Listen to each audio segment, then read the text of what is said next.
엘리트층의 등장에는 단점만 있는 것이 아닙니다. 소수의 엘리트층은 막대한 돈을 바탕으로 투자를 해 인류를 발전시켰습니다.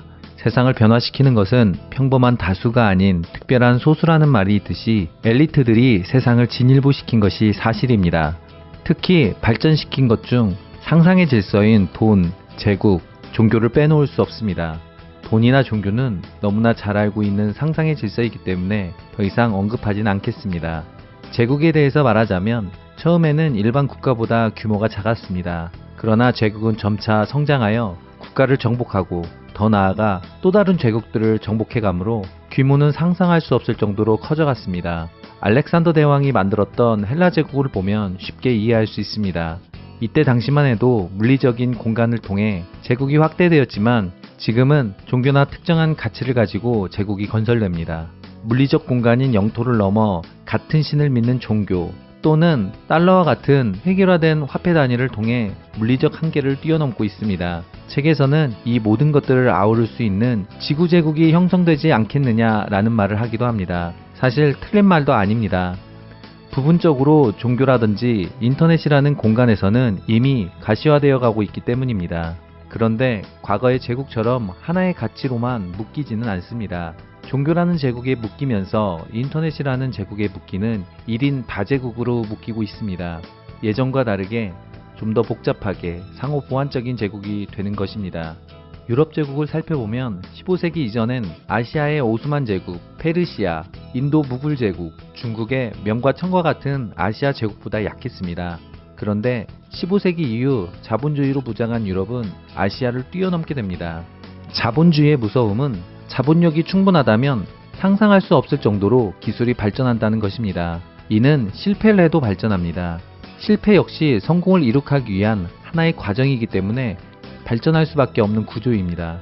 돈이 기술을 발전시키는데 그 돈을 효과적으로 투자하게 만드는 제도가 자본주의 제도인 것입니다. 과거 비유럽 국가에서는 국가 단위로 세금이나 약탈을 통해 자금을 확보하고 기술을 발전시켰지만 유럽에서는 상인 단위로 자신들의 이익을 위해 투자하고 발전시켰습니다.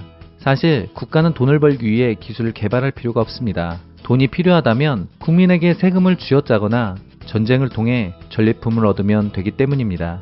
그러나 상인들은 이와 반대로 세금을 거둘 수도 전쟁을 일으킬 수도 없는 존재입니다. 그러기에 자신들이 돈을 벌기 위해 스스로 고민하고 투자해야만 했습니다.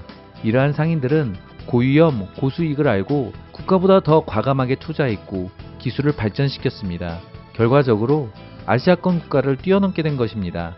아시아에서는 미지의 세계에 전혀 관심이 없었습니다. 보이는 땅을 정복하고 탈취하여 부를 얻는 것에 만족하였습니다. 그러나 유럽 제국은 달랐습니다. 미지의 세계에 궁금증을 가지고 그곳에서 많은 부를 얻기 위해 노력했습니다. 콜럼버스의 신대륙 발견 역시 이와 결이 같습니다.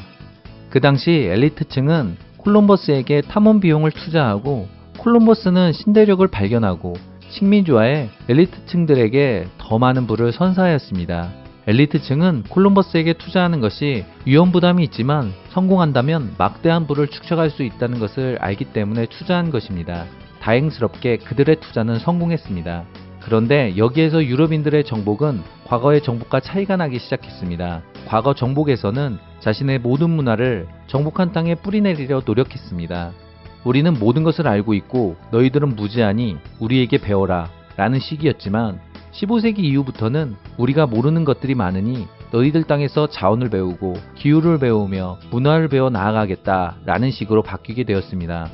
사실 이 모든 것은 부를 축적하기 위한 방법이었습니다. 자원을 배우고 기후를 배워야 효과적으로 자원을 취득하고 활용할 수 있기 때문입니다. 또한 그들의 문화를 배우는 이유 역시 그들의 삶의 방식과 문화를 알아야 효과적으로 식민지화할 수 있었기 때문입니다.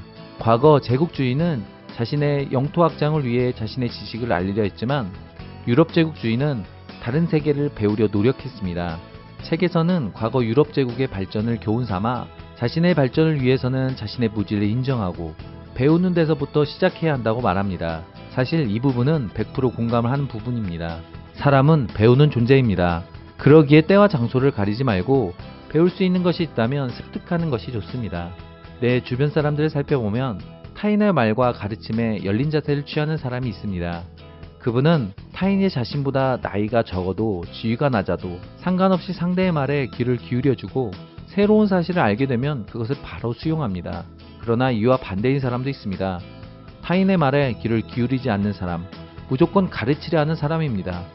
박사도 성인군자도 아니면서 무엇을 그렇게 가르치려고만 하는지 알다가도 모를 사람이 있습니다.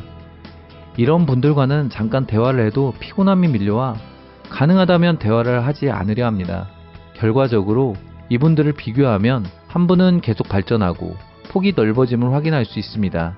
그러나 반대로 가르치려고만 하는 분은 언제나 똑같은 레파토리로 새로운 것 없이 기존 내용을 앵무새처럼 반복할 뿐입니다. 지금 시대는 정보화 사회라고 말합니다. 정보는 넘쳐나고 그 정보의 이동 속도 또한 빠르며 주기도 짧습니다. 그러다 보니 배우지 않으려 하는 사람은 과거보다 더 빠르게 도태될 수밖에 없습니다. 과거에 X세대라는 말이 나왔을 때 기성세대들은 예측 불가능한 X세대에 대해 우려를 했습니다. 조금 생각이 트였다 하는 분들 역시 새로운 세대가 등장했구나 하는 관대함만이 있을 뿐 X세대들을 통해 무언가 배우려 하지는 않았습니다. 굳이 그럴 필요가 없었죠. 그때에는 세대 간의 간격이 컸기 때문에 X세대와 기성세대가 어우러져 살 이유가 없었기 때문입니다. 그런데 지금은 세대 간의 간격이 좁혀지는 탈세대화가 이루어지고 있습니다. 그러기에 기성세대와 새로운 세대는 같이 어우러져 살 수밖에 없는 시대가 된 것입니다. 지금은 Z세대가 나왔습니다.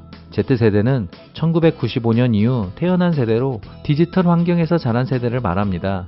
과거 기성세대들이 했던 것처럼 Z세대라는 것이 있구나 라는 정도로 멈춰서는 안 됩니다.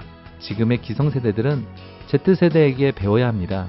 그들이 나이가 어리고 경험이 부족하다 해서 Z세대들이 가지고 있는 장점까지 무시해서는 안 됩니다. Z세대는 기성세대가 상상할 수 없을 정도로 정보 활용 능력이 뛰어납니다. 경험이 부족하다 해서 이들의 정보 활용 능력을 무시해서는 안 됩니다. 오히려 이들에게 배워야 합니다. 과거 유럽 제국이 많은 식민지들을 통해 배워나감으로 인해 발전했던 것처럼 우리 역시 Z세대를 배워나감으로 더욱 발전해야 합니다. 역사는 반복됩니다.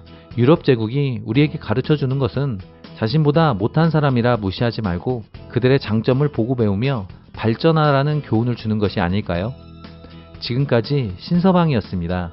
여러분의 구독은 저에게 큰 힘이 됩니다. 감사합니다.